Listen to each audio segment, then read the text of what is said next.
Let us create the political revolution this country needs. The stakes could not be higher. We cannot afford to miss the mark or to miss this moment. I will bring this country together instead of tearing it apart. I can't do it alone. I need your help to climb that mountain. And together we're going to beat Donald Trump. 2020 is our time to change who makes the rules. I am running to restore honor to our government and build a country that we can be proud of. From NBC News, the Democratic presidential debate, live from Las Vegas, Nevada.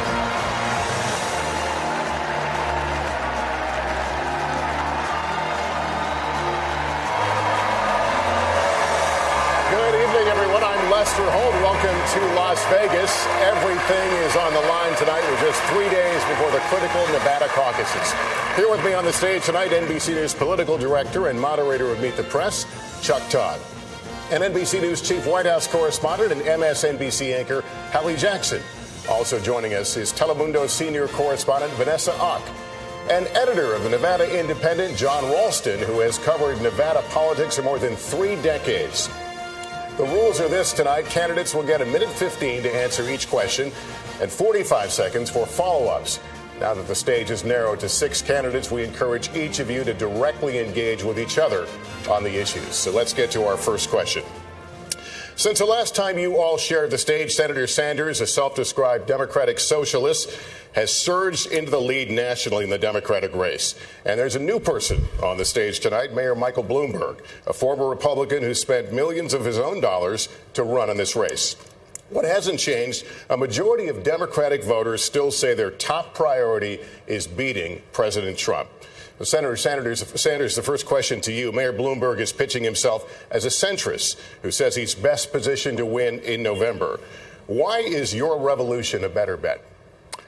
In order to beat Donald Trump, we're going to need the largest voter turnout in the history of the United States. Mr. Bloomberg had policies in New York City of stop and frisk, which went after African American and Latino people in an outrageous way. That is not a way you're going to grow voter turnout. What our movement is about is bringing working class people together, black and white and Latino, Native American, Asian American, around an agenda that works for all of us and not just the billionaire class. And that agenda says that maybe, just maybe, we should join the rest of the industrialized world, guarantee health care to all people as a human right, raise that minimum wage to a living wage of $15 an hour, and have the guts to take on the fossil fuel industry because their short-term profits are not more important than the future of this planet and the need to combat climate change. Those are some of the reasons we have the strongest campaign to defeat Donald Trump. So Mayor Bloomberg, can Senator Sanders beat President Trump, and how do you want to respond to what else he said? I don't think there's any chance of the senator beating President Trump. You don't start out by saying, I've got 160 million people, I'm going to take away the insurance plan that they love. That's just not a ways that you go and start building the coalition that the Sanders camp thinks that they can do. I don't think there's any chance whatsoever. And if he goes and is the candidate, we will have Donald Trump for another 4 years, and we can't stand that. So I'd like to talk about who we're running against. A billionaire who calls women fat broads and horse-faced lesbians. And no, I'm not talking about Donald Trump. I'm talking about Mayor Bloomberg. Democrats are not going to win if we have a nominee who has a history of hiding his tax returns, of harassing women, and of supporting racist policies like redlining and stop and frisk. Look, I'll support whoever the Democratic nominee is, but understand this. Democrats take a huge risk if we just substitute one arrogant billionaire for another. This country has worked for the rich for a long time and left everyone else in the dirt. It is time to have a president who will be on the side of working families and be willing to get out there and fight for them. That is why I am in this race, and that is how I will beat Donald Trump. Senator Klobuchar, what do you think the path is from this stage to the White House? What works? I think the path is a high voter turnout. I'm the one on this stage that had the highest voter turnout of any state in the country when I led the ticket, as well as bringing in rural and suburban voters. And I've done that as well. And I'm the only one with the receipts to have done that in Republican congressional districts over and over again. But I want to say this. I actually welcomed Mayor Bloomberg to the stage. I thought that he shouldn't be hiding behind his TV ads. And so I was all ready for this big day. And then I looked at the memo from his campaign staff this morning. And it said that he actually thought that three of us should get out of the way. That is what his campaign said, because we should pave the way for him to become the nominee.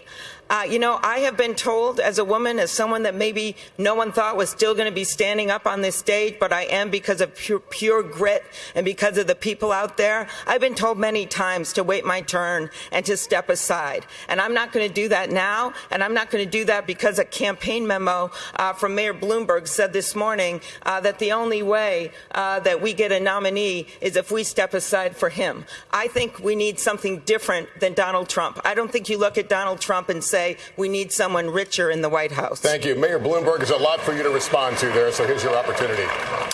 I think we have two questions to face tonight. One is, who can beat Donald Trump? And number two, who can do the job if they get into the White House? And I would argue that I am the candidate that can do exactly both of those things. I'm a New Yorker. I know how to take on an arrogant con man like Donald Trump that comes from New York. I'm a mayor, or was a mayor. I know how to run a complicated city, the biggest, most diverse city in this country. I'm a manager. I knew what to do after 9/11 and brought the city back stronger than ever. And I'm a philanthropist who didn't inherit his money, but made his money. And I'm spending that money to get rid of Donald Trump, the worst president we have ever had. And if I can get that done, it will be a great contribution to America and to my kids. Vice President Biden, I'll let you weigh in here. In terms of who can beat Donald Trump, NBC did a poll yesterday. It says Joe Biden is best equipped to beat Donald Trump. That's what your poll said. And it said that I can beat him in those toss-up states, too, those states we have to win. I'm ahead by 8 points across the board. So in terms of being able to beat Donald Trump, I'm better positioned, according to your poll, than anybody else to beat Donald Trump. Number one. Number two, the mayor makes an interesting point. The mayor says that he has a great record, that he's done these wonderful things. Well, the fact of the matter is he has not managed his city very, very well when he was there. He didn't get a whole lot done. He had stop and frisk, throwing close to 5 million young black men up against the wall. And when we came along in our administration, President Obama, and said we're going to send in a mediator to stop it, he said that's unnecessary. So we're going to get a chance to talk about the mayor's record. But in terms of who is best prepared to beat Donald Trump, look at your poll and what it says. Mayor Buttigieg, you'd like to weigh in? Yes, we've got to wake up as a party. We could wake up 2 weeks from today, the day after Super Tuesday, and the only candidates left standing will be Bernie Sanders and Mike Bloomberg, the two most polarizing figures on this stage. And most Americans don't see where they fit if they've got to choose between a socialist who thinks that capitalism is the root of all evil and a billionaire who thinks that money ought to be the root of all power. Let's put forward somebody who actually lives and works in a middle-class neighborhood in an industrial Midwestern city. Let's put forward somebody who's actually a Democrat. Look,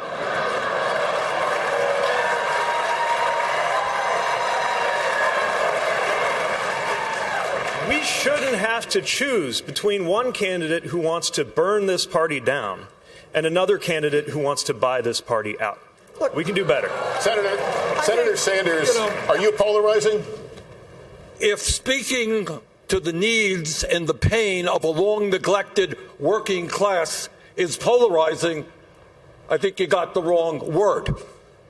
What we are trying finally to do is to give a voice to people who, after 45 years of work, are not making a nickel more than they did 45 years ago. We are giving a voice to people who are saying we are sick and tired of billionaires like Mr. Bloomberg seeing huge expansions of their wealth while 500,000 people sleep out on the street tonight. And that's so what we are saying, Pete, is maybe it's a time for the working class of this country to have a little bit of power in Washington rather than your billionaire campaign contributors. Hey, all right, look, first of all, I know. Look, my campaign is fueled by hundreds of thousands of contributors, including 46 billionaires. Among the hundreds of thousands of contributors. And look, we've got to unite this country to deal with these issues. You're not the only one who cares about the working class. Most Americans believe we need to empower workers. As a matter of fact, you're the one who is at war with the culinary union right here in Las Vegas. More union support than you have ever dreamed of. We have the support of unions all across this country. Yeah, but the vision I'm putting forward has the support of the American people. Really? We can actually deliver health care without taking it away from anyone. We can actually empower workers and lift wages without further polarizing this country. And we can build a movement without having legions of our supporters online and in person. All right, candidates, thank you. I think it is Democratic figures, here. union leaders alike. Senator Warren, I have a question for you. On Sunday, on Meet the Press, Vice President Biden accused Senator Sanders' supporters of bullying union leaders here with, quote, vicious, malicious, misogynistic things.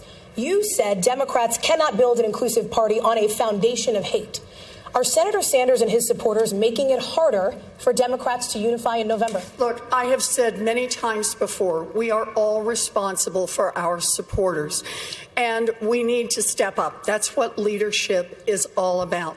But the way we are going to lead this country and beat Donald Trump is going to be with a candidate who has rock-solid values and who actually gets something done. When Mayor Bloomberg was busy blaming African Americans and Latinos for the housing crash of 2008, I was right here in Las Vegas, literally just a few blocks down the street, holding hearings on the banks that were taking away homes from millions of families. That's when I met Mr. Estrada, one of your neighbors. He came in to testify, and he said he thought he'd done everything right with Wells Fargo. But what had happened? They took away his house in a matter of weeks. This man stood there and cried while he talked about what it was like to tell his two little daughters that they might not be in their elementary school, that they might be living out of their van. I spent the next years making sure that would never happen again. Wall Street fought us every inch of the way on a consumer agency. They lost, and I won. We need a candidate with unshakable values and a candidate who can actually get something done for working people. Thank you, Senator. That's why I'm in this race, Senator, and that's how I'll beat Donald Trump. Senator Sanders. We have over 10.6 million people on Twitter, and 99.9% of them are decent human beings, are working people, are people who believe in justice, compassion, and love.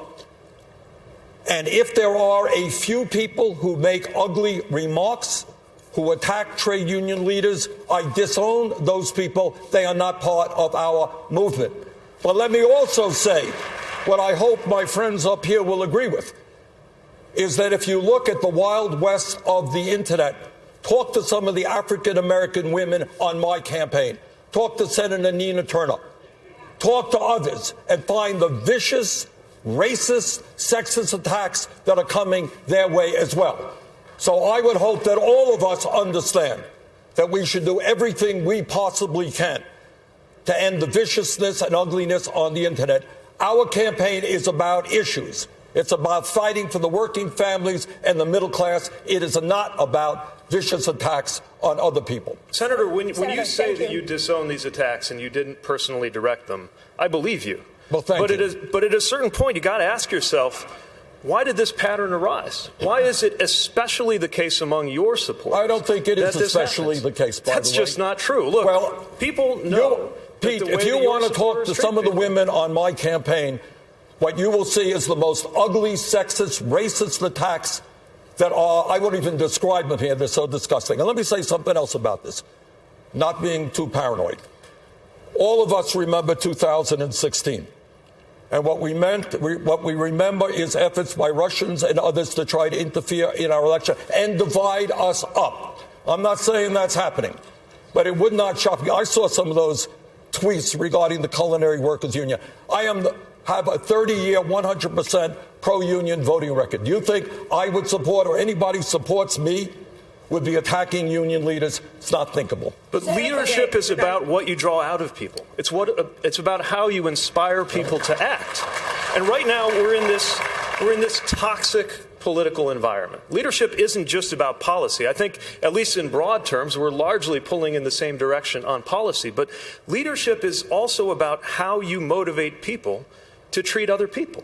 And I think you have to accept some responsibility and ask yourself what it is about your campaign in particular that seems to be motivating this behavior more than others. Because in order to turn the page on the Trump era, we're going to need a president, not just a candidate who can win, but a president who can move us forward. Stop sexism on the internet. We could nominate a woman for candidate for President of the United States. I think that might go a long way if we showed our stuff as a party. And the other thing I want to talk about is really what is at the core of this issue between Senator Sanders and the Culinary Union. And that is this. These are hardworking people, housekeepers like Elizabeth and I met with last night, who have health care plans that have been negotiated over time, sweat and blood.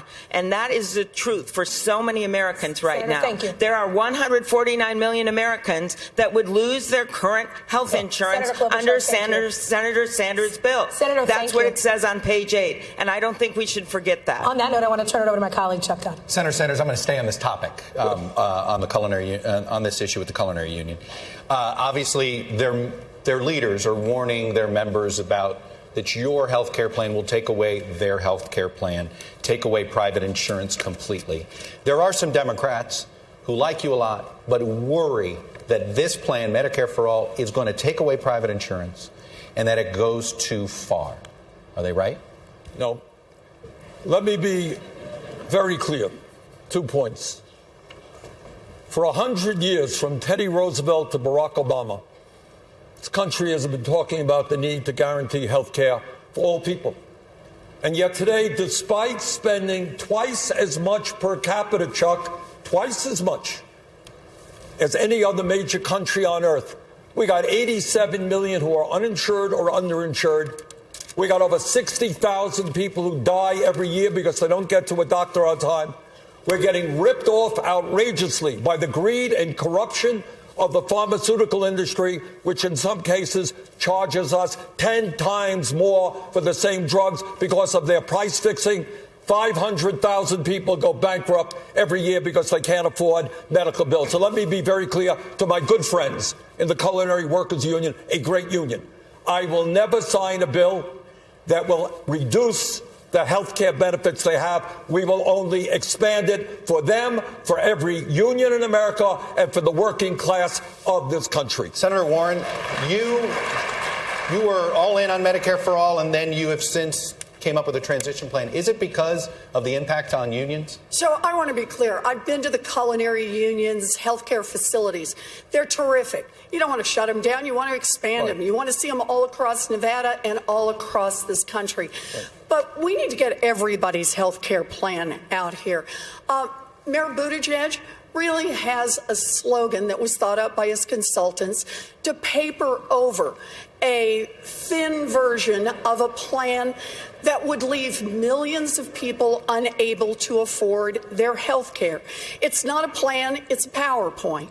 And Amy's plan is even less. It's like a Post-it note, insert plan here. Bernie has started very much, has a good start. But instead of expanding and bringing in more people to help, instead his campaign relentlessly attacks everyone who asks a question or tries to fill in details about how to actually make this work. And then his own advisors say, probably won't happen anyway. Look, health care is a crisis in this country. My approach to this is we need as much help for as many people as quickly as possible and bring in as many supporters as we can. And if we don't get it all the first time, take the win and come back into the fight to ask for more. I promise, guys, I'm going to get everybody in. Our help. I got you. Mayor Buttigieg, I think she name-checked you first. I'll let you go first. You name-checked me second.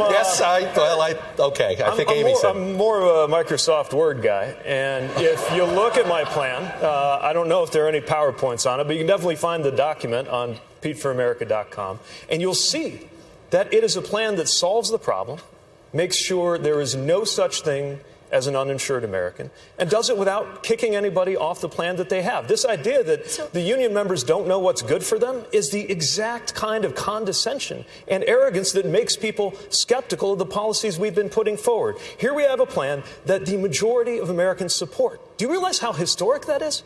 That the American people are ready in a way far beyond what was true even 10 years ago and what was available to President Obama at the time. There's a powerful American majority ready to undertake the biggest, most progressive reform we've had in healthcare in 50 years, just so long as we don't force it on anybody. What is wrong with that? All right, Can I respond to that? Let me go Senator Klobuchar, and then I'll have you respond. Okay. All right, Senator Klobuchar. Well, I think the Post-it note came first, Senator. I don't know. I do think the Post-it note came first. I must say I take personal offense since Post-it notes were invented in my state. So, 3M us. 3M. Okay. So my plan is a public option. And according to all the studies out there, it would reduce premiums for 12 million people immediately. It would expand coverage for about that same number. It is a significant thing. It is what Barack Obama wanted to do from the very beginning. And the way I look at it, since we're in Vegas, when it comes to your plan, Elizabeth, and Bernie's on Medicare for All, you don't put your money on a number that's not even on the wheel. And why is Medicare for All not on the wheel? Why is it not on the wheel? Because 2/3 of the Democratic senators are not even on that bill. Because a bunch of the new House members that got elected see the problems with blowing up the Affordable Care Act. They see it right in front of them. And the truth is that when you see some troubled waters, you don't blow up a bridge, you build one. And so we need to improve the Affordable Care Act, not blow it up. Let me just. You name check 3 of them. Let me get Senator Sanders in there. You were. Okay. Go ahead, Senator Sanders. Okay. We'll get you in, Miss. All right. We got a lot of people in here that we got hit. It's my turn, yeah? Yes, sir. Okay. Somehow or another, Canada can provide universal health care to all their people at half the cost. UK can do it, France can do it, Germany can do it, all of Europe can do it. Gee whiz, somehow or another, we are the only major country on earth that can't do it. Why is that? And I'll tell you why. It's because last year the healthcare industry made $100 billion in profits. Pharmaceutical industry, top 6 companies, $69 billion in profit. And those CEOs are contributing to Pete's campaign and other campaigns up here. Let's clear this up. So maybe it is finally time that we said as a nation, enough is enough. The function of a rational healthcare system is not to make the pharmaceutical industry and the drug companies rich. It is to provide health care to all people as a human right, not a privilege. Mr. Vice President, no premiums, no co-payments, no deductibles. Let's go ahead. And then Senator Warren. Mr. Vice President and Senator Warren. Hey, I'm the only one on this stage that actually got anything done on health care. Okay? I'm the guy the president turned to and said, go get the votes for Obamacare. And I noticed what everybody's talking about is the plan that I first introduced. That is to go and add to Obamacare, provide a public option, a Medicare-like option. It cost and increase the subsidies. It cost a lot of money. It cost $750 billion over 10 years. But I pay for it by making sure that Mike and other people pay at the same tax rate their secretary pays at. That's how we get it paid, number one. Number two, you know, from the moment we passed that signature legislation, Mike called it a disgrace, number one. Number two, Trump decided to get rid of it. And number three, my friends here came up with another plan. But they don't tell you. When you ask Bernie how much it cost, the last time he said that, I think it was on your show, he said, we'll find out. We'll find out how, or something to that effect. It cost over $35 trillion. Right. Let's get real. Senator Warren, you get the final word on this. We're going to move to another question. Go ahead, Senator Warren. Go ahead, Senator Warren. So I actually took a look at the plans that are posted. Mayor Buttigieg, there are 4 expenses that families pay, right? Premiums, deductibles, copays, and uncovered medical expenses. Mayor Buttigieg says he will put a cap only on the premiums. And that means families are going to pick up the rest of the cost. Amy, I looked online at your plan. It's 2 paragraphs. Families are suffering, and they need a plan. You can't simply stand here and trash an idea to give health care coverage to everyone without having a realistic plan of your own. And if you're not going to own up to the fact either that you don't have a plan or that your plan is going to leave people without health care coverage, full coverage, then you need to say so. I just want to say on this, when I was in Reno, when I met a man who said he had diabetes, he gets his insulin through the VA. But his sister and his daughter also have diabetes. No way to pay for their insulin. 3 human beings right here in Nevada My plan who takes are care of that. struggling. They share one insulin prescription. Mayor Bloomberg, was Vice Nevada. President Biden right? You weren't a fan of Obamacare? I am a fan of Obamacare. At the beginning, Mr. Mayor. Mr. Vice President, I just checked the record because you'd said one time that I was not. In 2009, I testified and gave a speech before the mayor's conference in Washington, advocating it and trying to get all the mayors to sign on. And I think at that time I wrote an article praising Obamacare. It was either in the New York Post or the Daily News. So the facts are I was there. Let me finish. Thank you. I was in favor of it. I thought it didn't go as far as we should. What Trump has done to this is a disgrace. The first thing we've got to do is get the White House and bring back those things that were left, and then find a ways to expand it. Another public option, having some rules about capping charges. All of those things. We shouldn't just walk away and start something that is totally new, untried. Vice President Biden, go ahead. The mayor said when we passed it, the signature piece of this administration, it's a disgrace. They're the exact words. It was a disgrace. Look it up. Check it out. It was a disgrace. Thank you. I cover, by the way, I plan. You do not have surprise billing. You bring down drug prices. People are not. It gives people all the things we're just talking about. I guess they're not got the time to do it, but I'll get a chance to talk. Thank you, sir. Lester. All right, Mayor Bloomberg, at the beginning of this debate, you took some incoming fire on this next topic. So let's get into it. In 2015. This is how you describe your policing policy as mayor. Quote, we put all the cops in the minority neighborhoods. And you explain that as, quote, because that's where all the crime is. You went on to say, and the way you should get the guns out of the kids' hands is to throw them against the wall and frisk them. You've apologized for that policy. But what does that kind of language say about how you view people of color or people in minority neighborhoods?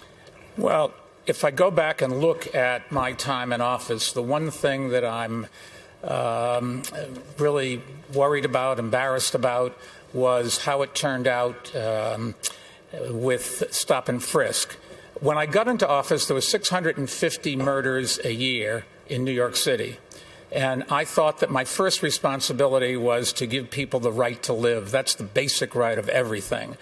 And we adopted a policy which had been in place, the policy that all big police departments use of stop and frisk. What happened, however, was it got out of control. And when I discovered that we were doing too many stop and frisks, we cut 95% of it out. And I've sat down with a bunch of African-American clergy and business people to talk about this, to try to learn. I've talked to a number of kids who'd been stopped. And I was trying to understand how we change our policies so we can keep the city safe, because the crime rate did go from 50% down to 300. And we have to keep the lid on crime, but we cannot go out and stop people indiscriminately. Mayor, thank you. Let me go to Vice President Biden on this. You want to respond to that? Yes, let's get something straight. The reason the stop and frisk changed is because Barack Obama sent moderators to see what was going on. When we sent them there to say this practice has to stop, the mayor thought it was a terrible idea we send them there. A terrible idea. Let's get the facts straight. Let's get the order straight. And it's not whether he apologized or not. It's the policy. The policy was abhorrent. And it was, in fact, a violation of every right people have. And we are the one. Our administration sent in people to monitor it. And at the very time, the mayor argued against that. This idea that he figured out it was a bad idea. He figured out it was a bad idea after we sent in monitors and said it must stop. Even then, he continued the policy. All right. Mayor, would you like to make a quick response to that? Yes, I would. I've apologized, I've asked for forgiveness, but the bottom line is that we stopped too many people. But the policy, we stop too many people, and we've got to make sure that we do something about criminal justice in this country. There is no great answer to a lot of these problems. And if we took off everybody that was wrong off this panel, everybody that was wrong on criminal justice at some time in their careers, there'd be nobody else up here. And Senator Warren. Let's be clear. I'm sorry, who did you call on? Senator Warren. Sorry. I do think that this really is about leadership and accountability. When the mayor says that he apologized, listen very closely to the apology. The language he used is about stop and frisk. It's about how it turned out. Now, this isn't about how it turned out. This is about what it was designed to do to begin with. It targeted communities of color. It targeted black and brown men from the beginning. And if you want to issue a real apology, then the apology has to start with the intent of the plan as it was put together and the willful ignorance day by day by day of admitting what was happening, even as people protested in your own street, shutting out the sounds of people telling you how your own policy was breaking their lives. You need a different apology. Senator, here, thank Mr. you. Chuck, can I respond briefly? Let me get Senator Klobuchar. We're going to stay on this topic. We're going to stay on this topic, but I want to get something in here with Senator Klobuchar. When you were the top prosecutor in Minneapolis, Senator, there were at least 24 instances where police were involved in the deaths of civilians. None of those officers were prosecuted. You did prosecute a black teenager who was sentenced to life in prison, despite what are now serious doubts about the evidence. Now, the Minneapolis chapter of the NAACP has recently called for you to suspend your campaign over that case because some new evidence has come out since. Big picture, why should black and Latino voters trust your judgment now if it appears you may have gotten it wrong then? First, I'll start with that case. It is very clear that any evidence, if there is new evidence, even old evidence, it should be reviewed by that office and by the county attorney. That must happen. I have called for that review. This was a case involving an 11-year-old African-American girl named Taisha Edwards who was shot doing her homework at her kitchen table. 3 people were convicted. One of the cases is the one that is being was investigated by a journalist, and I think it's very important that evidence come forward. In terms of the police shootings that you noted, those went to a grand jury, every single one of them, and I've made very clear for months now that, like so many prosecutors, I think those cases, in my time, they were all going to the grand jury. It was thought that was the best way to handle handle them in many think you jurisdictions. should have spoke up? You didn't speak up at the time, should you? I actually did speak up on something very similar, and that was when our police chief in Minneapolis tried to take the investigations of police shootings into his own hands, and I strongly said I disagreed with that. Now I do believe also that a prosecutor should make those decisions herself. And the last thing I will say, because you asked the question about voting, I have the support of African Americans in my community in every election. I had strong support of leadership, and that's because I earned it. And this is going to be on me to earn it. You earn it with what you stand for when it comes to equal opportunity. You earn it with the work that I have done, the leadership I've shown on voting rights. And yes, you earn it with the work that must be done on criminal justice reform. I want to talk about transparency here because many Democrats, including most of you on stage, have criticized President Trump for his lack of transparency. But Senator Sanders, when you were here in Las Vegas in October, you were hospitalized with a heart attack. Afterwards, you pledged to make, quote, all your medical records public. You've released 3 letters from your doctors, but you now say you won't release anything more. What happened to your promise of full transparency? Well, I think we did. Let me tell you what happened. First of all, you're right. And thank you, Las Vegas, for the excellent medical care I got in the hospital 2 days. And I think the one area maybe the Mayor Bloomberg and I share, you have 2 stents as well. All right. 25 years ago. Well, we both have 2 stents. It's a procedure that it's done about 1 million times a year. So we released the full report of that heart attack. Second of all, we released my whole 29 years in the Capitol, the attending physician, all of my history, medical history. And furthermore, we released reports from 2 leading Vermont cardiologists who described my situation, and by the way, who said Bernie Sanders is more than able to deal with the stress and the vigor of being president of the United States. Hey, follow me around the campaign trail, 3, 4, 5 events a day. See how you're doing compared to me. Look, Mayor Buttigieg, you've been critical about transparency on this stage and people needing to do better. Is that response from Senator Sanders enough for you? No, it's not, because first of all, let me say we're all delighted that you are in fighting shape.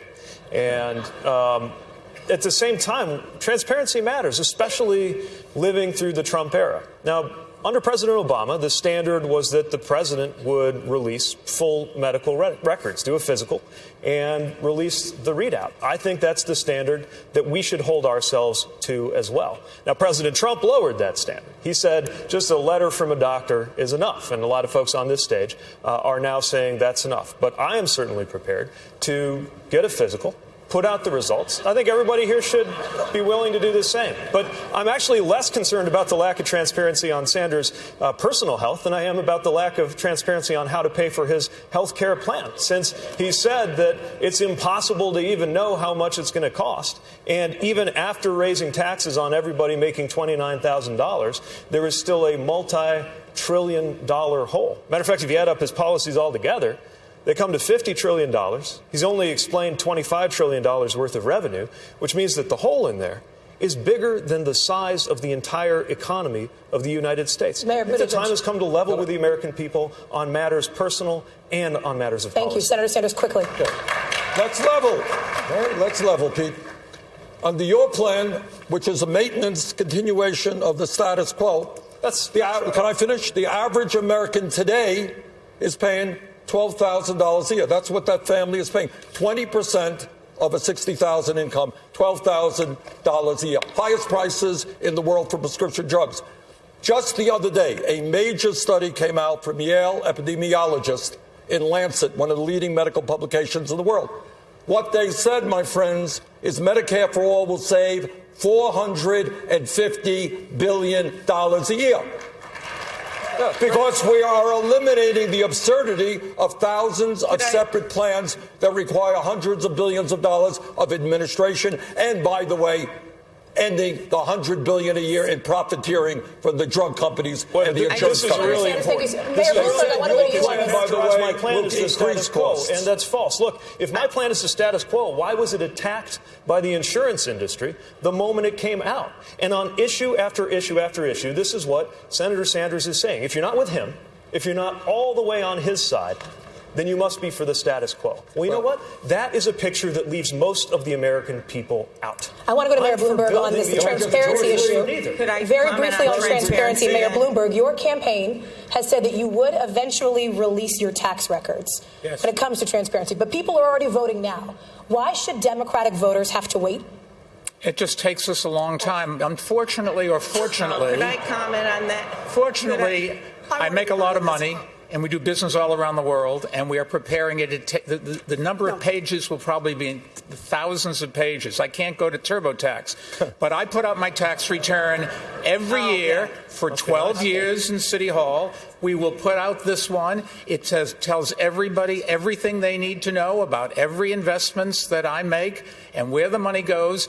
And the biggest item is all the money I give away. And we list that, every single donation I make. And you can get that from our foundation anytime you want. Okay, yeah, I'm just looking at my husband in the front row that has to do our taxes all the time. We probably could go to TurboTax. And the point of this is I believe in transparency. I had a physical, by the way. It came out well. We might all be surprised if my blood pressure is lower than Mayor Pete's. That might really shock everyone out there.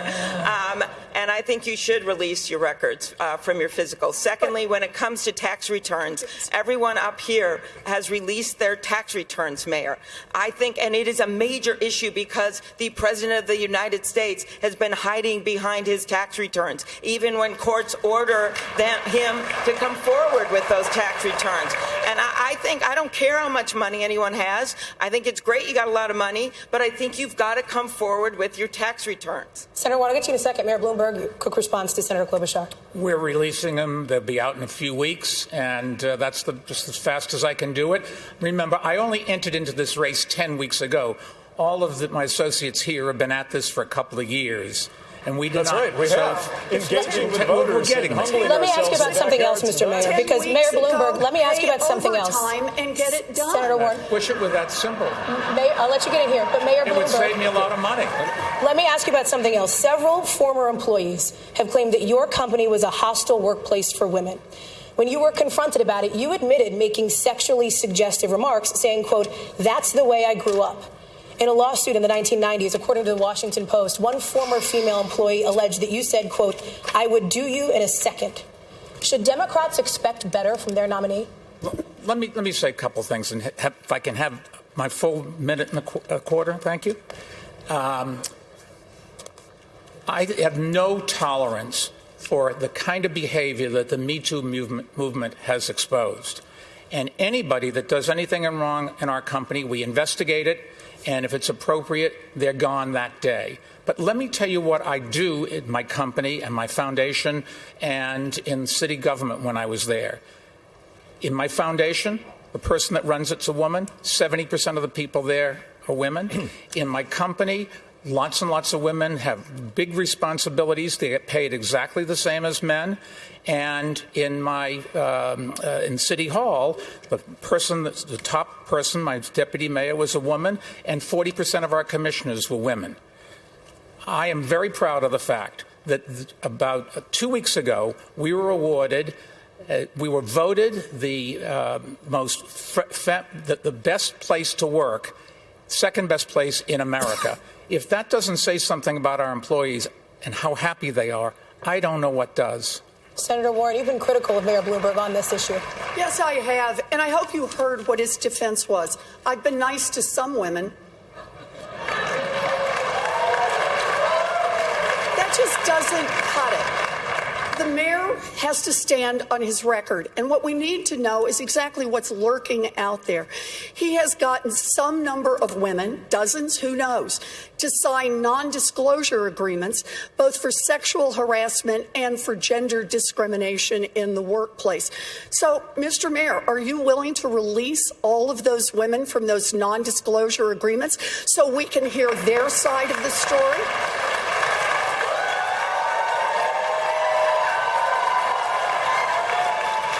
We have a very few non-disclosure agreements. How many is Let me that? finish. How many is that? None of them accuse me of doing anything other than maybe they didn't like the joke I told. And let me put, there's agreements between two parties that wanted to keep it quiet. and that's up to them. They signed those agreements, and we'll live with it. So wait, when you say it is up to, I just want to be clear. Some is how many?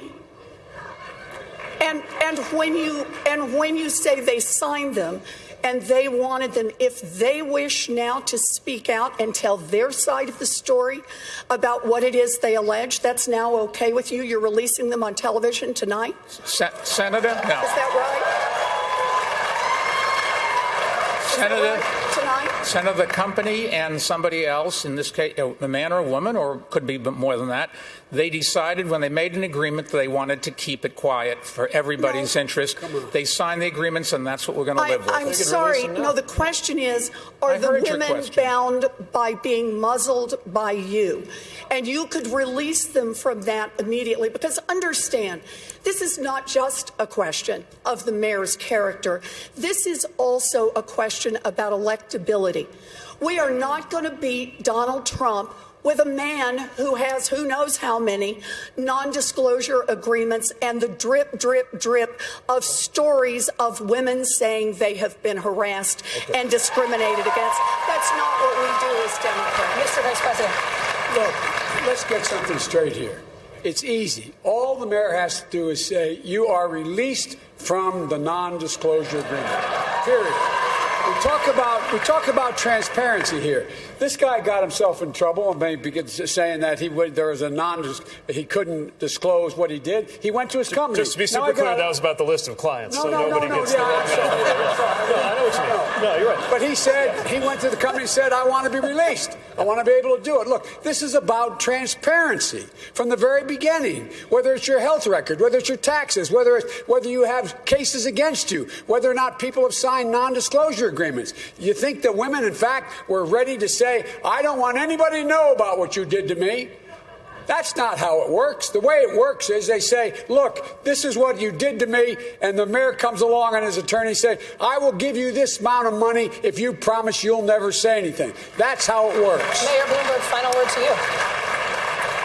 I've said we're not going to get to end these agreements because they were made consensually, and they have every right to expect that they will stay private. If they want to release it, they should be able to release themselves. Can I add a word to this? Say yes.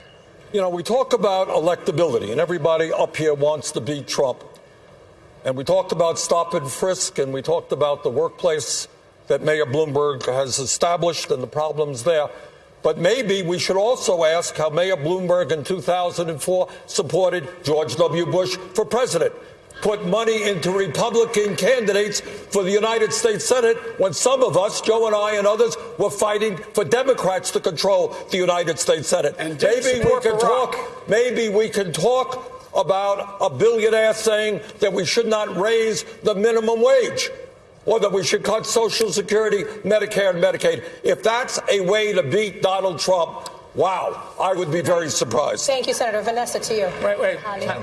Senator Klobuchar, you're running on your Washington experience, but last week in a Telemundo interview, you could not name the president of Mexico or discuss any of his policies. Last night, you defended yourself saying, quote, this is in jeopardy.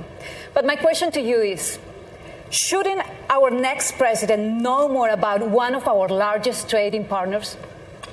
Of course. Of course. And I don't think that momentary forgetfulness actually reflects what I know about Mexico and how much I care about it. And I first want to say greetings to President López Obrador. Secondly, what I meant by the game of Jeopardy is that I think we could all come up with things. You know, how many members are there in the Israeli Knesset? 120. Who is the president of Honduras? Hernandez. But when it comes to Mexico, I am the one person on this stage that came out first to say I was for the U.S. Mexican-Canadian trade agreement. That is going to be one of the number one duties of a president. Senator is to implement my that. colleague specifically asked you if you could name the president of Mexico, and your response was no. Yes, that's right. And I said that I made an error. I think having a president that maybe is humble and is able to admit that here and there, maybe wouldn't be a bad thing. Mayor But it was, if you could let me, a good response. if you could. Yeah, look, I wouldn't liken this to trivial. I actually didn't know how many members were in the Knesset, so Well, you got there me you there. go. But you're staking your candidacy on your Washington experience. You're on the committee that oversees border security. You're on the committee that does trade. You're literally in part of the committee that's overseeing these things, and we're not able to speak to literally the first thing about the politics of the country to ourselves. Are you trying to say that I'm dumb, or are you mocking me here, Pete?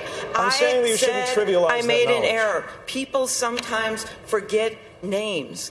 I am the one that has, number one, has the experience based on passing over 100 Thank you, bills. Senator. If I could respond, this was a pretty big Quickly, allegation. He's basically saying that I don't have the experience to be president of the United States. I have passed over 100 bills as the lead Democrat since being in the U.S. Senate. I am the one, not you, that has won statewide in congressional district after congressional district. And I will say, when you tried in Indiana, Pete, to run, what happened to you? You lost by over 20 points to someone who later lost to my friend Joe Donnelly. So don't tell me about experience. What unites us here is we want to win. Right. And I think we should put a proven winner in charge of the ticket. This is a race for president. Mayor British. This is a race for president. If winning a race for Senate in Minnesota translated directly to becoming president, I would have grown up under the presidency of Walter Mondale. This is different.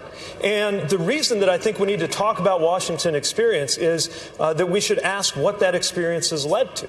Experience is, and certainly tenure is not always the same thing as judgment. If we're going to talk about votes in the Senate in Washington, let's talk about it. Let's talk about a major policy. Next question is next question. Hello. Thank you. I would like Senator Warren and Mayor Bloomberg, this question is for you. I want to talk about, and maybe this is appropriate here. Can I just defend Senator Klobuchar for a minute? This is not right. I understand that she forgot a name. It happens. It happens to everybody on this stage. Look, you want to ask about whether or not you understand trade policy with Mexico? Have at it. And if you get it wrong, man, you ought to be held accountable for that. You want to ask about the economy and you get it wrong, you ought to be held accountable. You want to ask about 1,000 different issues and you get it wrong, you ought to be held accountable. But let's just be clear. Missing a name all by itself does not indicate that you do not understand what's going on. And I just think this is unfair. Senator Warren, you're right. Senator Warren, you're right that Senator Klobuchar could not discuss Mexican policy Fair either. enough. I'm the only one who knows this man and met with him. I do have to respond. Come on, man. You have just invoked my name again, and I ask you to look at the interview I did directly after the forum, which we went into great detail on Latin American policy. And I want to say one thing about Mayor Pete, where we just disagree. He was asked on a debate stage about the Mexican cartels, which are bad criminal organizations. He said that he would be open to classifying them as terrorist organizations. I actually don't agree with that. That is a very valid debate to have. I don't think that would be good for our security coordination with Mexico, and I think you got that wrong. Well, I've spent more time in Mexico than anybody. Can I get a chance to say something? Hold on. Vice President. Thank you.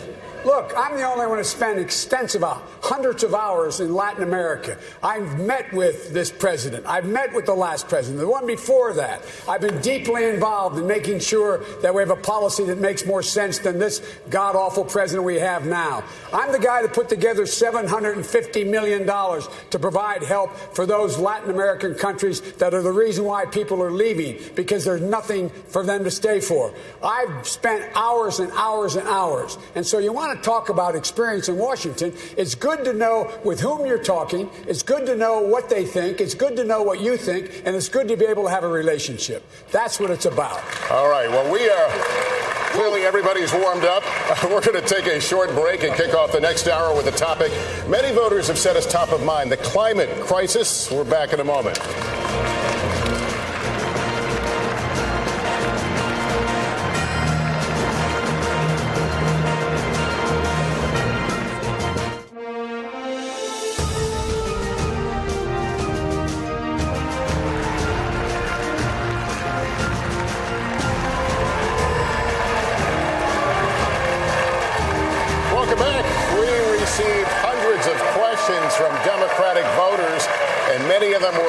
climate crisis. It's an issue that uniquely impacts Nevadans. John Ralston from the Nevada Independent kicks us off now.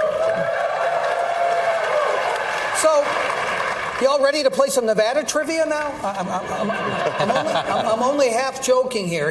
Let's talk about this issue because it's up there in polls. Voters are really concerned about it, as you all know.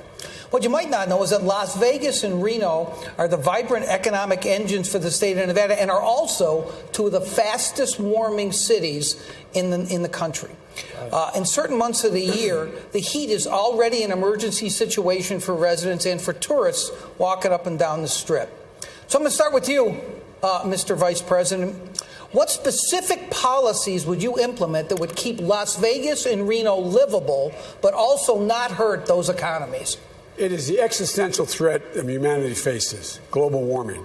I went out to Tekken. You have a facility where you have one of the largest solar panel arrays in the world. And when the fourth stage is completed, it will be able to take care of 60,000 homes for every single bit of their needs.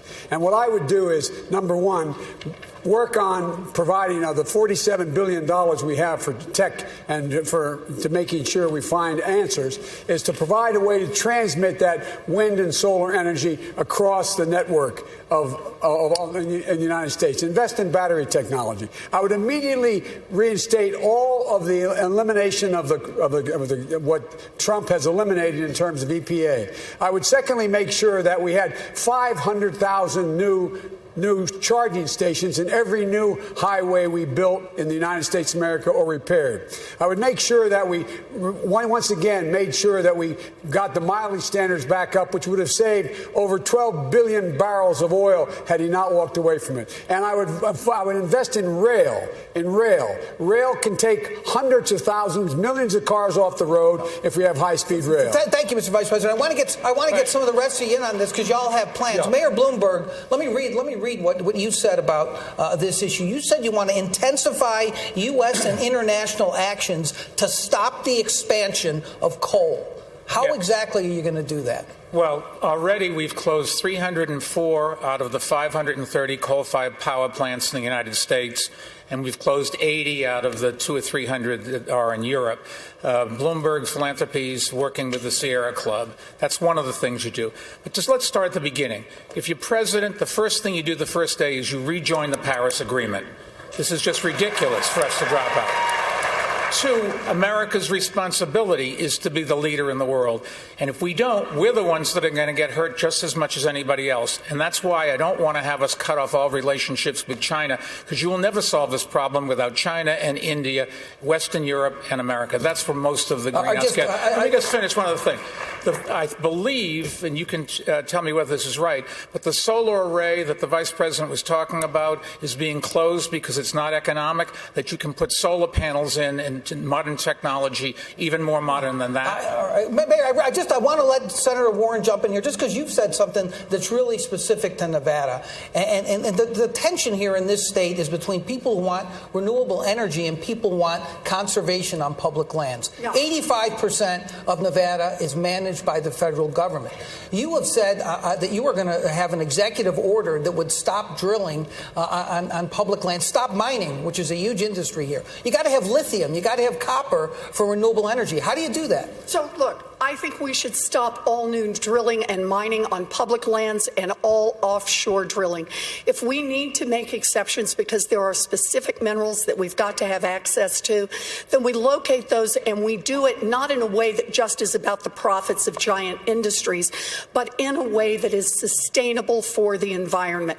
We cannot continue to let our public lands be used for profits by those who don't care about our environment and are not making it better. Look, I'm going to say something that is really controversial in Washington, but I think I'm safe to say this here in Nevada. I believe in science, and I believe that the way that we're going to deal with this problem is that we are going to increase by tenfold our investment in science. There's an upcoming $27 trillion market worldwide for green, and much of what is needed has not yet been invented. My proposal is let's invent it here in the United States and then say, we invented in the U.S., you've got to build it in the U.S. That's a million new manufacturing We're going to jobs. stick to this topic, but Senator Sanders, I'm going to move to fracking. You want a total ban on natural gas extraction, fracking, in the next 5 years. The industry obviously supports a lot of jobs around the country, including thousands in the battleground state of Pennsylvania. One unit official there told the New York Times, quote, if we end up with a Democratic candidate that supports a fracking ban, I'm going to tell my members that either you don't vote or you vote for the other guy. What do you tell these workers? It's supporting a big industry right now, sir. What I tell these workers is that the scientists are telling us that if we don't act incredibly boldly within the next 6-7 years, there will be irreparable damage done, not just to Nevada, not just to Vermont or Massachusetts, but to the entire world. Joe said it right. This is an existential threat. You know what that means, Chuck? That means we're fighting for the future of this planet. And the Green New Deal that I support, by the way, will create up to 20 million good-paying jobs as we move our energy system away from fossil fuel to energy efficiency and sustainable energy. This is a moral issue, my friends. We have to take the responsibility of making sure that the planet we leave our children and grandchildren is a planet that is healthy and habitable. That is more important than the profits of the fossil fuel industry. I want to keep this going. Senator Klobuchar, you're not on the same page at a total ban of fracking. You call it a transitional fuel. But scientists are sounding this alarm now. Do you take these warnings that maybe fracking is a step backwards, not a step forward, not a transition? I've made it very clear that we have to review all of the permits that are out there right now for natural gas, and then make decisions on each one of them, and then not grant new ones until we make sure that it's safe. But it is a transitional fuel. And I want to add something that really hasn't been brought up by my colleagues. This is a crisis, and a lot of our plans are very similar to get to carbon neutral by 2045, 2050, something like that. But we're not going to be able to pass this unless we bring people with us. I'm looking at these incredible senators from Nevada, Catherine Cortez Masto and Jackie Rosen, and I'm thinking that they know how important this is. And you can do this in a smart way. One, get back into that international climate change agreement. 2, clean power rules, bring those back. And the president can do this herself without Congress, as well as the gas mileage standard. But when it comes to putting a price on carbon, this is very important, Chuck. We have to make sure that that money goes back directly as dividends to the people that are going to need help for paying their bills. Otherwise, we're not going to pass it. So there has to be a heart to the policy to get this done. Senator Warren, address the worker issue, if you don't mind, as well. Can you address the worker issue? Yes. We can have a Green New Deal and create jobs. We need people in infrastructure who will help build. We have manufacturing. They could lose that job tomorrow, though. That's what they're concerned about. Those jobs are for tomorrow. Those are the ones we need to be working on to harden our infrastructure right now. But listen to Senator Klobuchar's point. She says we have to think smaller in order to get it passed. I don't think that's the right approach here. Why can't we get anything passed in Washington on climate? Everyone understands the urgency, but we've got 2 problems. The first is corruption. An industry that makes its money felt all through Washington. The first thing I want to do in Washington is pass my anti-corruption bill so that we can start making the changes we need to make on climate. And the second is the filibuster. If you're not willing to roll back the filibuster, then you're giving the fossil fuel industry a veto. Thank you, Vanessa. All of the work Senator, thank you. Vanessa's got the next question. Vice President Biden, you have said that you want to hold oil and gas executives accountable for their role in harming our planet. You have even suggested that you might put them in jail. Which companies are you talking about, and how far are you willing to go? I'm willing to go as far as we have to go. First of all, I would eliminate all the subsidies we have for oil and gas. Eliminate it, period. That would save millions and millions of billions of dollars. Number 2, I think that any executive who is engaged in, and by the way, minority communities are the communities being most badly hurt by the way in which we deal with climate change. They are the ones who become the victims. That's where the asthma is. That's where the groundwater supply has been polluted. That's where, in fact, people, do not have the opportunity to be able to get away from everything from still asbestos in the walls of our schools. I have $1 trillion program for infrastructure. That will provide for thousands and thousands of new jobs, not $15 an hour, but $50 an hour plus benefits. Unions being able to do that. And what it does is it will change the nature. Look, here's the last point my time's going to run out. Here's the last point I want to make to you. On day one, when I'm elected president, I'm going to invite all of the members of the Paris Accord to Washington, D.C. They make up 85% of the problem. They know me. I'm used to dealing with international relations. I will get them to up the ante Vice in a big President way. Biden, you didn't answer to my questions. I thought I did. What would you do with these companies that are responsible for the destruction of our planet? What would I do with them? I would make sure they, number one, stop. Number two, if you demonstrate that they, in fact, have done things already that are bad and they've been lying, they should be able to be sued. They should be able to be held personally accountable. And they should, and not only the company, not the stockholders, but the CEOs of those companies. They should be engaged. And it's a little bit like, look, this is the industry we should be able to sue. We should go after, just like we did the drug companies, just like we did with the tobacco companies. The only company we can't go after are gun manufacturers because my buddy here. But that's a different issue. We're going to stay on the topic. My question is to Mayor Bloomberg. Mayor Bloomberg, your business is heavily invested in China. I think you mentioned that a few questions back. The #1 producer in the world of carbon emissions. How far would you go to force China to reduce those emissions and tackle the climate crisis? Well, you're not going to go to war with them. You have to negotiate with them and try to, and we've seen how well that works with tariffs that are hurting us. What you have to do is convince the Chinese that it is in their interest as well. Their people are going to die just as our people are going to die, and we work together. In all fairness, the Chinese have slowed down. It's India that is an even bigger problem. But it is an enormous problem. Nobody's doing anything about it. We could, right here in America, make a big difference. We're closing the coal-fired power plants. If we enforced some of the rules on fracking so that they don't release methane into the air and into the water, you'll make a big difference. But we're not going to get rid of fracking for a while. And we frack, incidentally, not just natural gas. You frack oil as well. It is a technique, and when it's done poorly, like they're doing in too many places where the methane gets out into the air, it is very damaging. But it's a transition fuel. I think the Senator said it right. We want to go to all renewables, but that's still many years from now. And before, I think the Senator mentioned 2050 for some data. No scientist thinks the numbers for 2050 are 2050 anymore. They're 2040, 2035. The world is coming apart faster than any scientific study had predicted. You've just got to do something now. Mayor Buttigieg, your thoughts. Let's be real about the deadline. It's not 2050, it's not 2040, it's not 2030, it's 2020. Because if we don't elect a president who actually believes in climate science now, we will never meet any of the other scientific or policy deadlines that we need to. So first of all, let's make sure we're actually positioned to win, which once again, if we put forward two of the most polarizing figures on this stage as the only option, is going to be a real struggle. Now, I've got a plan to get us carbon neutral by 2050. And I think everybody up here has a plan that more or less does the same. So the real question is, how are we going to actually get it done? We need leadership to make this a national project that breaks down the partisan and political tug of war that prevents anything from getting done. How do you do it?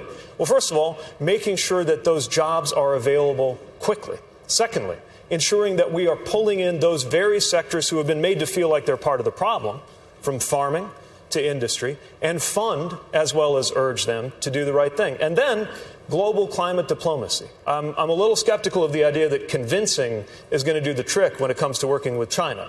America has repeatedly overestimated our ability to shape Chinese ambitions. But what we can do is ensure that we use the hard tools let me hear from Senator Warner to enforce what has to happen. Yes, I want to make sure that the question of environmental justice gets more than a glancing blow in this debate, because for generations now in this country, toxic waste dumps, polluting factories have been located in or near communities of color over and over and over. And the consequences are felt in the health of young African American babies. It's felt in the health of seniors, people with compromised immune systems. It's also felt economically. Who wants to move into an area where the air smells bad or you can't drink the water? I have a commitment of $1 trillion to repair the damage that this nation has permitted to inflict on communities of color for generations now. We have to own up to our responsibility. We cannot simply talk about climate change in big global terms. We need to talk about it in terms of rescuing the communities that have been damaged. Senator Warren, thank you. Hallie? Vice President Biden, I want to ask you about something else that is important to people here. I want to ask you about Latinos owning 1 out of every 4 new small businesses in the United States. Many of them have benefited from President Trump's tax cuts, and they may be hesitant about new taxes or regulations. Will taxes on their small businesses go up under your administration? No. Taxes on small business won't go up. Matter of fact, we're going to make sure there's more money available for small businesses in the Latino community and the black community to be able to get the capital to start businesses. At the Treasury Department, there's going to be a window available where we can significantly increase the amount of money available so people can borrow the money to get started. They have demonstrated they're incredibly successful. We should not be raising taxes on them. We should start rewarding work, not just wealth. That's why we have to change the tax code the way it is. That's why the wealthy have to start to pay their fair share. And that's why we have to focus on giving people the ability to garner wealth, generate wealth. And that's why this whole idea of redlining, lending to people in areas wasn't the cause of Wall Street failing. The greed of Wall Street was the reason why it occurred, not redlining. And lastly, I want to say, look, the idea of China is, in their Belt and Road proposal, they're taking the dirtiest coal in the world, mostly out of Mongolia, and spreading it around the world. It's clear. It made it clear when you called into Washington in the first 100 days. If you continue, you will suffer severe consequences because the rest of the world will impose tariffs on everything you're selling because you are undercutting the entire economy. Thank you, Mr. Vice President. Mayor Buttigieg, will taxes on those businesses go up under you? Not if they are small businesses. I mean, what we've got to do is level the playing field where a company like Amazon or Chevron is paying literally zero on billions of dollars in profits. And it puts small businesses like the ones that are revitalizing my own city, often Latino-owned on our west side, at a disadvantage. We need to recognize that investing in Latino entrepreneurship is not just an investment in the Latino community, it is an investment in the future of America. And it is time for a president who understands the value of immigration in lifting up all of our communities and our country. We're getting the exact opposite message from the current president. And it is time to recognize not just the diversity of the Latino community, but the importance of issues like economic empowerment, like health care, as well as in the tax system. Very quickly, Senator Warren. We have an entrepreneurship gap in America, and that is a gap between white entrepreneurs and black and Latino entrepreneurs. And the principal reason for this is they don't have the money for equity to get the businesses started. It's about a $7 billion gap. We want to have real entrepreneurship and a level playing field. I have a plan to put the $7 billion in to have the fund managed by the people who are routinely cut out. It can't just be about taxes. We need to make an investment to level the playing field and end the black and white. Look, I want to get at something. Mayor Bloomberg, the vice president talked about redlining. The only one here that started a business. Mayor Bloomberg, you seem to imply that redlining and stopping redlining is somehow contributed to the financial crisis. That's exactly wrong. And that was the implication that came out in the quote. So I want to give you a chance to clarify this. I've been well on the record against redlining since I worked on Wall Street. I was against it during the financial crisis. I've been against it since. The financial crisis came about because the people that took the mortgages packaged them and other people bought them. That was where all the disaster was. Redlining is still a practice some places, and we've got to cut it out. But it's just not true. What I was going to say, maybe we want to talk about businesses. I'm the only one here that I think that's ever started a business. Is that fair? Okay. What we need is, I can tell you in New York City, we had programs, there are mentoring programs for the young business people so they can learn how to start a business. We had programs that could get them seed capital. Okay. We had programs to get branch banking in their neighborhoods, because if you don't have a branch bank there, you can't get a checking account. Can't get a checking account, you can't get a loan. You can't get a loan, you can't get a mortgage. Then you don't have any wealth. There's ways to fix this, and it doesn't take trillions of dollars. It takes us to focus on the problems of Senator Sanders, 45 seconds, and we're going to move on. Senator Sanders, 45 seconds. All right. You know, when we talk about a corrupt political system bought by billionaires like Mr. Bloomberg, it manifests itself in a tax code in which not only is Amazon and many other major corporations, some owned by the wealthiest people in this country, not paying a nickel in taxes, we have the insane situation that billionaires today, if you can believe it, have an effective tax rate lower than the middle class. Senator, so maybe you're just the tax code. Why are you complaining? What? Who wrote the code? You did. You and your campaign. Not me. You and your campaign contributions electing people who represent the wealthy and the powerful. Yes, those are the folks. Democrats. Thank you. Well, and Republicans too.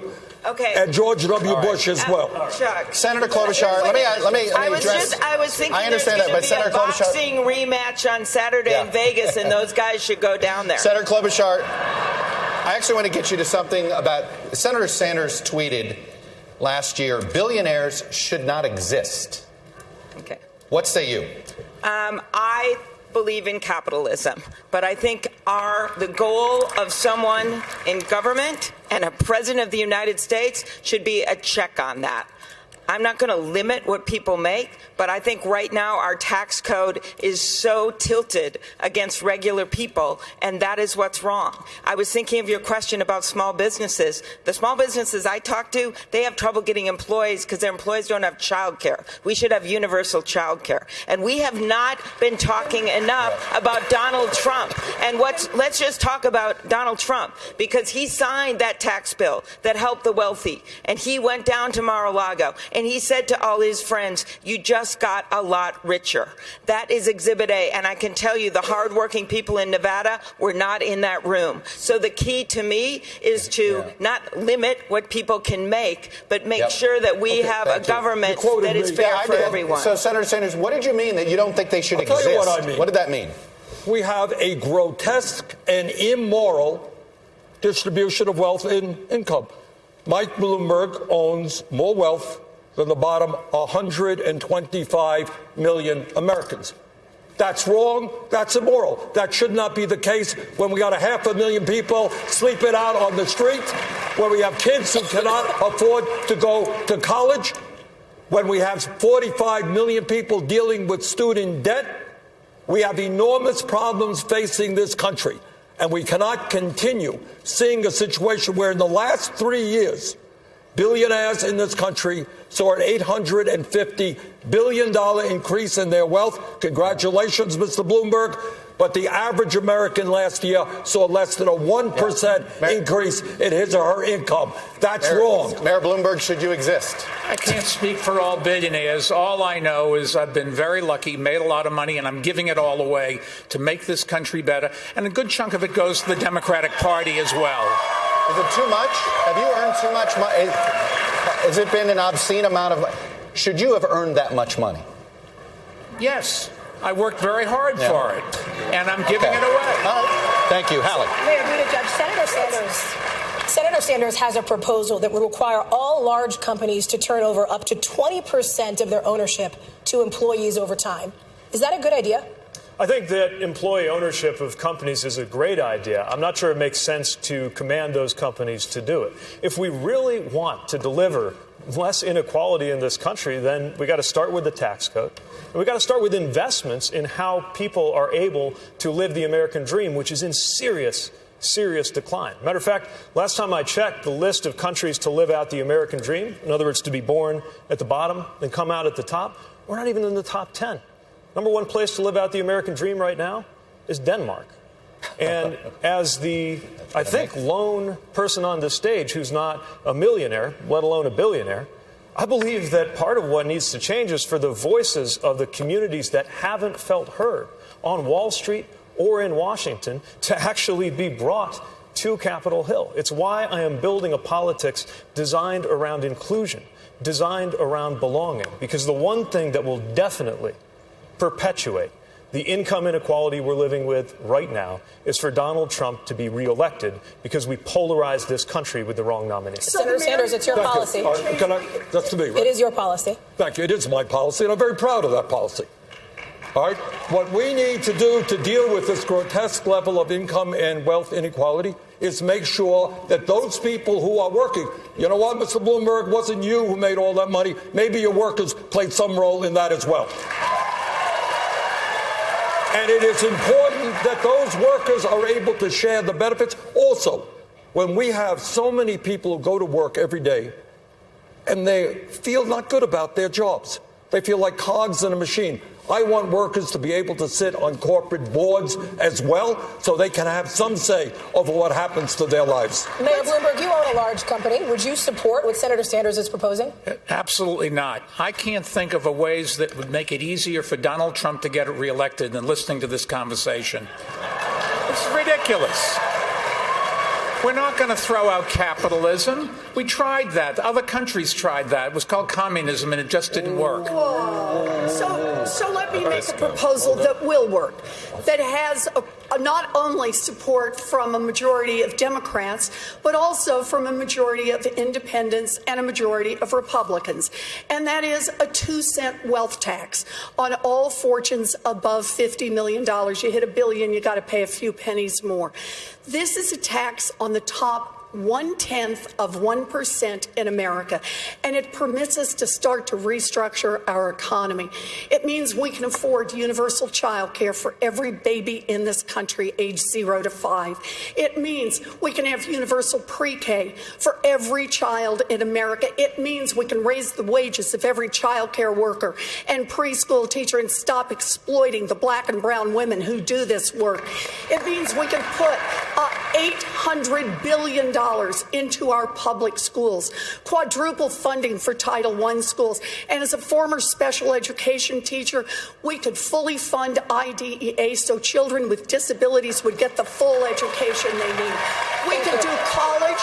We could put $50 billion into our historically black colleges and universities, and we could cancel student loan debt for 43 million Americans. Thank you. That's something a majority of Americans support, a 2-cent wealth tax. It is a question of values. Do we want to invest in Mr. Bloomberg, or do we want to invest in an entire generation of young Senator Americans? Sanders, the next question is for you. Senator Sanders, our latest NBC News Wall Street Journal poll released yesterday, 2/3 of all voters said they were uncomfortable with a socialist candidate for president. What do you say to those voters, sir? What was the result of that poll? Who was winning?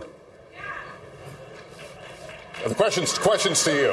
Well, the question was that I was winning, and I think by a fairly comfortable margin. Might mention that. But here is the point. Let's talk about democratic socialism, not communism, Mr. Bloomberg. That's a cheap shot. Let's talk about democratic. Let's talk about what goes on in countries like Denmark, where Pete correctly pointed out they have a much higher quality of life in many respects than we do. What are we talking about? We are living in many ways in a socialist society right now. Problem is, as Dr. Martin Luther King reminded us, we have socialism for the very rich, rugged individualism for the poor. Wait a second. Let me finish.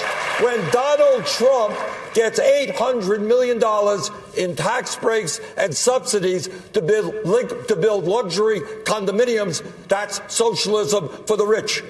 When Walmart, we have to subsidize Walmart's workers who are on Medicaid and food stamps because the wealthiest family in America pays starvation wages. That's socialism for the rich. I believe in democratic socialism for working people, not billionaires. Health care for all, educational opportunity for all. Senator, thank you. Mayor Bloomberg, would you like to, the question was about socialism. What a wonderful country we have. The best-known socialist in the country happens to be a millionaire with 3 houses. What I miss here? Well, you'll miss that I work in Washington, House 1. That's the first problem. Live in Burlington, House 2. That's good. And like thousands of other Vermonters, I do have a summer camp. Forgive me for that. Where is your home? Which tax haven do you have your home? New York City, thank you very much. Yeah, and I right, pay yeah, so I all have a my home. taxes. And I'm happy to do it because I get something for it. And let me say, I thought that the senator next to me was half right. I agree we should raise taxes on the... No. I disagree with the senator on the wealth tax, but I do agree with her that the rich aren't paying their fair share. We should raise taxes on the rich. I did that as mayor in New York City. I raised taxes, and if you take a look at my plans, the first thing I would do is try to convince Congress, because they've got to do it, we can't just order it, to roll back the tax cuts that the Trump administration put in with through Congress. All right, Vice President Biden, weigh in on this question of Americans' feeling about socialist candidates. Well, look, let me weigh in on, for 36 years and as vice president, I was listed as the poorest man in Congress. I made money when I wrote a book about my son, and it surprised me how much it sold. First time I ever made any money. And here's the deal. The fact is that we ought to start rewarding work, not just wealth. The idea that we have a tax rate for corporate America at 21% is ridiculous. It should be at 28%. That would raise almost $800 billion a year.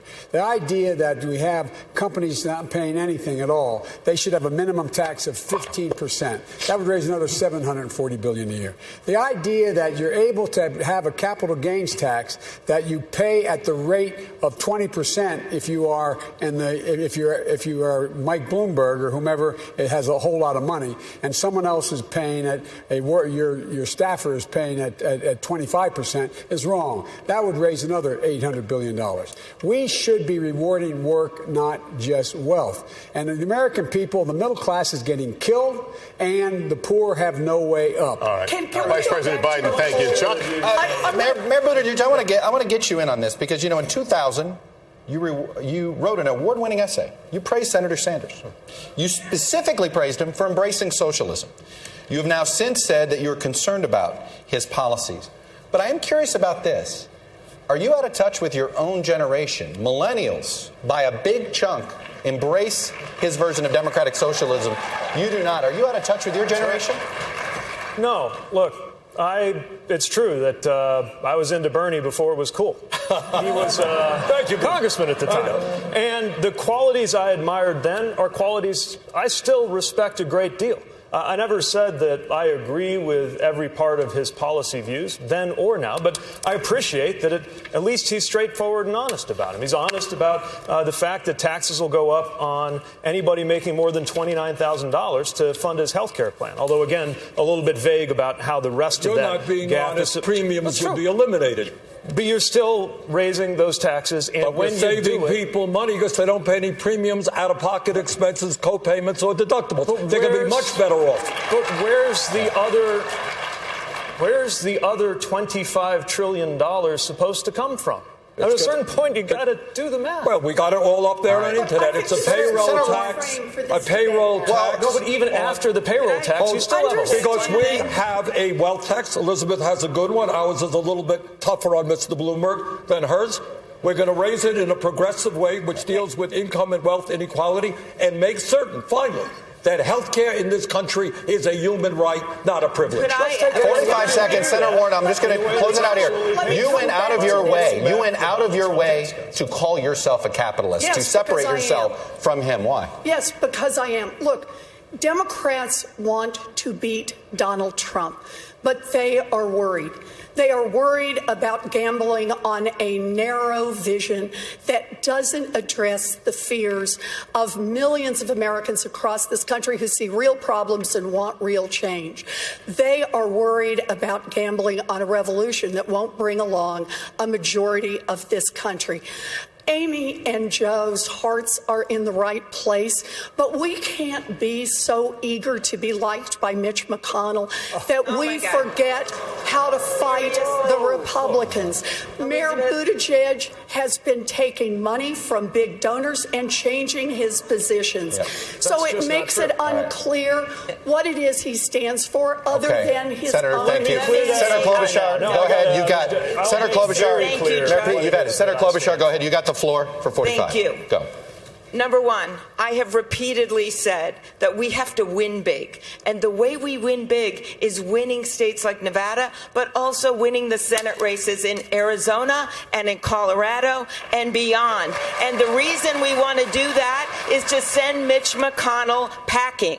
And I think when you look at my history, I am the one that has done that. I am the one that can lead this ticket. And just because I am willing to talk about common ground, that's where America is. It is not with Mitch McConnell, who has 400 bills on his desk that should pass if we get rid of him. It is because I am willing to work with people and find common ground, and that's what we want in a president, Elizabeth. We don't want someone that looks at just plans. Senator, thank you. We need to take another break here. We'll return to the Paris, Las Vegas in just a moment.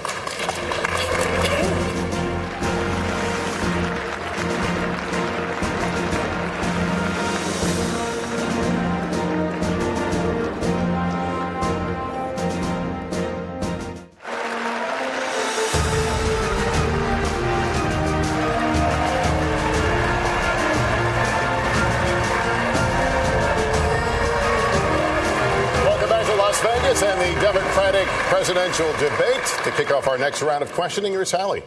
Mayor Buttigieg, to you. In 2018, Mayor Bloomberg was the biggest outside spender, helping Democrats running for Congress. He's also donated billions towards causes like climate change, gun safety, education. If his money wasn't a problem then, why is it a problem now? Oh, I think he should absolutely be doing everything in his power to defeat Donald Trump. I just don't think that has to result in him becoming the president of the United States. Look, our party has values. We were built around values like making sure we protect working people. But Mayor Bloomberg opposed raising the minimum wage. Our party has a tradition that includes excellent presidents like Barack Obama, who Mayor Bloomberg opposed. At the end of the day, it's not just about how much money you've got. It's what you stand for.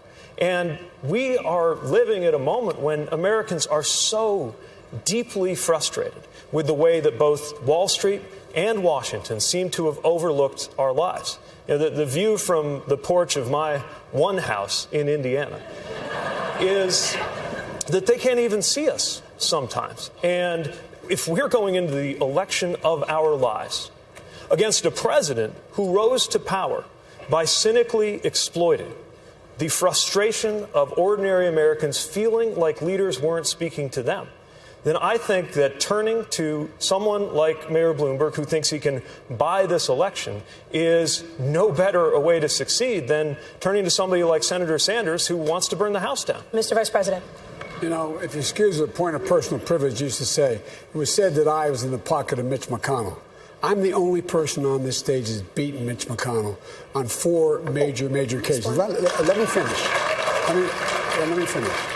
And Mitch McConnell, I've been the object of his affection and the president's affection. The way he's gone after me, this new Republican Party, after me, after my son, after my family. I don't need to be told I'm a friend of Mitch McConnell's. Mitch McConnell has been the biggest pain in my neck in a long, long time. And so that's number one. Number two, we have to have somebody who understands what it's like for ordinary people. Ordinary people come up. They have to understand, like my dad made that longest walk up a short flight of stairs, say, I don't have a job, honey. We have to move. You got to move with Grandpa. How long it took to buy a house. How long it took to get back into the game again. They have to understand the needs of ordinary people. And they are getting killed, no matter what people say about this economy, how good it is. And the good part of the economy, it's only 60 seconds, not up yet. And the fact is that we are in a situation where you have the president making clear that he doesn't want any part of me being his opponent. He's spending $125,000 this week to keep me from being an opponent. I wonder why. Thank you, Mr. Vice President. So, Vanessa, can I respond to the Vice President's Thank you, comments, please? He was identifying me specifically in this. 45 seconds to you, You're Senator. responding to an accusation. So, no, the point is different. Here's what happened. According to the New York Times, the last time that Mitch McConnell was on the ballot, the Vice President stood in the Oval Office and said, I hope that Mitch gets reelected so I can keep working with him. Well, Mitch did get reelected. He did not have an epiphany. Instead, he blocked nearly everything that Barack Obama tried to pass. Did you ever and win he anything? stole a Supreme Court seat from the Democrats, the Consumer Financial Protection Bureau. Thank you, Senator. Thank you, Senator. Our next question goes to Senator Klobuchar. About 700,000 young people known as dreamers or soñadores who were brought to this country as children are currently protected from deportation because of a program that is now under the review by the Supreme Court. If the court sides with the Trump administration, which is eager to end this protection, what exactly is your plan to protect the dreamers permanently? To win, to beat Donald Trump. The best way to protect the dreamers is to have a new president. There are the votes there to protect the dreamers. And I have been working on this since I got to the United States Senate. In my first campaign, I actually had a bunch of ads run against me because I was standing up for immigrants. And when I think of dreamers and I try to explain it to my state, I found a 99-year-old Hispanic war veteran who was a dreamer when he was brought over to this country. And back then, he just went to Canada for a night and came back, and he was a permanent citizen because they needed him to serve in World War II. Now, not so easy. The dreamers are our future. The dreamers are so important in Nevada. And the best way we can get this done is to beat Donald Trump, but it is to pass comprehensive immigration reform, which creates a path to citizenship to so many hardworking people, will bring down the deficit by $158 billion, and will bring peace for these dreamers. Thank you so much, no other Senator country but our own. But if you're going to run based on your record of voting in Washington, then you have to own those votes, especially when it comes to immigration. You voted to confirm the head of Customs and Border Protection under Trump, who was one of the architects of the family separation policy. You voted to make English the national language. Do you know the message that sends in as multilingual a state as Nevada to immigrants? You have been unusual among Democrats, I think the Democrat among all of the senators running for president, most likely to vote for Donald Trump's judges, who we know are especially hostile to dreamers and to the rights of immigrants. Now, in South Bend, it was not always easy to stand up in a conservative place like Indiana on immigration, but we delivered. We created a municipal ID program so that dreamers and others who were undocumented were able to navigate everyday life. We stood up for those rights and stood with members of our community with the message that they were as American as we are. A los soñadores hay que decir que este país es tu país también. I wish everyone was as perfect. I wish everyone was as perfect as you, Pete, but let me tell you what it's like to be in the arena. And number one, do the math. If my friend Andrew Yang was up here, that's what he'd say. In fact, I have opposed and not supported 2/3 of the Trump judges, so get your numbers right. And I am in the top 10 to 15 of opposing them. Number two, when it comes to immigration reform, the things that you are referring to, that official that you are referring to was supported by about half the Democrats, including someone in this room. And I will say this. He was highly recommended by the Obama officials. You know why? Because Trump had so few career people. I did not one bit agree with these draconian policies to separate kids from their parents. And in my first 100 days, I would immediately change that. And I would add one more thing. I have been in the arena. Ted Kennedy, he had made a pretty big allegation against me again, and I think I should have a right to respond. I'm stating the facts because these are votes that you took, and those votes set you alone among the Democrats running for president. No other is it true or is it false that no other Democrat First of all, from the Senate running for president what you've said about the voted that way? judges are false. You are comparing me to two colleagues up here on the stage, and you are forgetting one thing. I would say anybody who ran for president this cycle, Senator Harris, Senator Booker, saw through this. If you could let me finish, since I've been in the arena, Ted Kennedy asked me to work on the first immigration bill. We were able, with President Bush, to at least get that bill to a vote. I'm sorry, but Senator Sanders actually opposed that bill, and I worked on it. And if we had gotten that bill done, there would have been a path to citizenship for so many people. Then I worked on the 2013 bill. I'm actually so proud of the work I've done on immigration reform. And you know what? You have not been in the arena doing that work. You've memorized a bunch of talking points and a bunch of things. But I can tell you one thing. What the people of this country want, they want a leader that has the heart for the immigrants of this country, and that is me. You know, maybe leading a diverse city that was facing ruin doesn't sound like the arena to you. I'm used to senators telling mayors that senators are more important than mayors, but this is the arena, too. You don't have to be in Washington to matter. You don't have to be on Capitol Hill for your work to be significant. Guys, the arena we are at the end here. We are at the end here. I got to let that one go. We are less than 2 weeks away from a national primary. And I want to ask all of you this simple question. There's a very good chance none of you are going to have enough delegates to the Democratic National Convention to clinch this nomination. Okay? If that happens, I want all of your opinions on this. Should the person with the most delegates at the end of this primary season be the nominee, even if they are short of a majority? Senator Sanders, I'm going to let you go last here because I know your view on this. So instead, I will start with you, Mayor Bloomberg. Whatever the rules of the Democratic Party are, they should be followed. And if they have a process, which I believe they do, I'm trying to do so this that yes or no to make it fast. everybody can. So you want the convention to work its will? Yes. Senator Warren. But a convention working its will means that people have the delegates that are pledged to them, and they keep those delegates until you come to the convention. All of the people. All righty. Vice President Biden?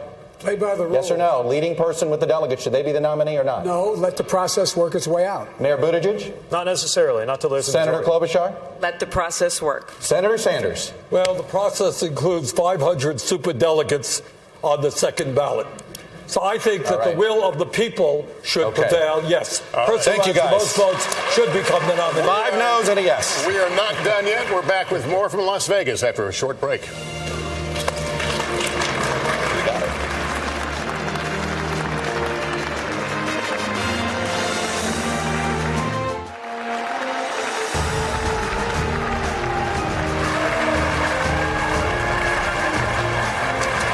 Welcome back, everyone. It is time for closing statements. Each candidate will have 1 minute, and we begin with Senator Klobuchar.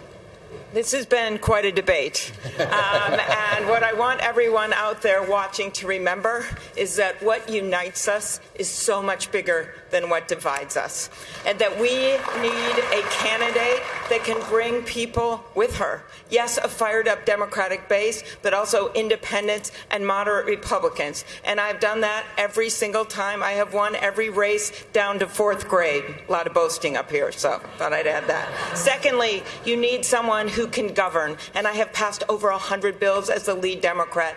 And third, you need someone that has the heart to be the president. They were talking a lot about heart conditions up here. We have a president right now that doesn't have a heart. I love the people of this country, and I ask for the vote of the people of Nevada, because this state gets it. They get that maybe you don't agree with every single thing that's said on this debate stage, but we understand that the heart of America is bigger than any heart that guy has in the White House. I ask you to join me at amyklobuchar.com. Senator, thank you. Mayor Bloomberg, to you. Well, you can join me at MikeBloomberg.com, too, if you want, but I'm not asking for any money. Look, this is a management job, and Donald Trump's not a manager. This is a job where you have to build teams. He doesn't have a team, so he goes and makes decisions without knowing what's going on or the implications of what he does. We cannot run the railroad this way. This country has to pull together and understand that the people that we elect, and it's not just the President of the United States, they should have experience, they should have credentials, they should understand what they're doing and the implications thereof, and then we should, as a society, try to hold them accountable so the next time they go before the voters, if they haven't done the job, we shouldn't just say, oh, nice person, gives a good speech. We should say, didn't do the job, and you're out of here. Mr. Mayor, thank you. Mayor Buttigieg, 1 minute. In Nevada, I'm asking for your vote because America is running out of time, and this is our only chance to defeat Donald Trump. If you look at the choice between a revolution or the status quo, and you don't see where you fit in that picture, then join us. And yes, go to peteforamerica.com and help out, because we need to draw everybody that we can who believes that we need to empower workers, who believes in climate science, who believes in doing something about gun violence, and recognizes that the only way we can do this is to create a sense of belonging in this country that moves us out of the toxic and polarized moment that we are living in today. I already see an American majority ready to do these things. Now we have a responsibility to galvanize, not polarize, that majority. We cannot afford to lean on the same Washington playbook. We cannot afford to alienate half the country. We must step forward into the future in order to win and in order to govern a country that will be facing issues the likes of which we'd barely thought of just a few years ago. I'm asking you to join me so that we can deliver that future together. Senator Warren. I grew up fighting. I grew up out in Oklahoma, and I learned it probably from my mother. I watched when my daddy had a heart attack and didn't have any money coming in, when our car was lost and when we were on the edge of losing our home. I watched my mother fight to save our family. And I grew up fighting to save our family, my family. I eventually made it through school and spent my life as a teacher and looking into why it is that so many families across this country are struggling and why it gets worse year after year after year. I, for years, have fought for unions to say the way we're going to restructure this economy is we're going to make it easier to join a union and get more power into unions. To fight for students who have been cut out of opportunity over and over because of the rising cost of an education. Look, for me, I am, of all the people on this stage, I've been a politician the shortest time, but I've been the one out fighting for families the longest time. I promise you this, give me a chance, I'll go to the White House and I'll fight for your family. Thank you, Senator. Vice President Biden. I'm running because so many people.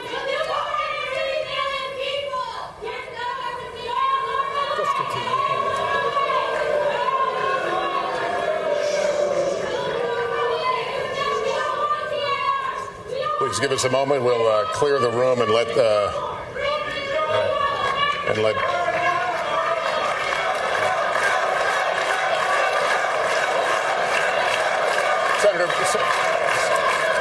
Senator Biden, you have 1 minute.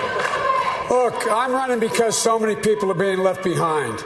People I grew up with in Scranton. When my dad lost his job, lost his house, had to move.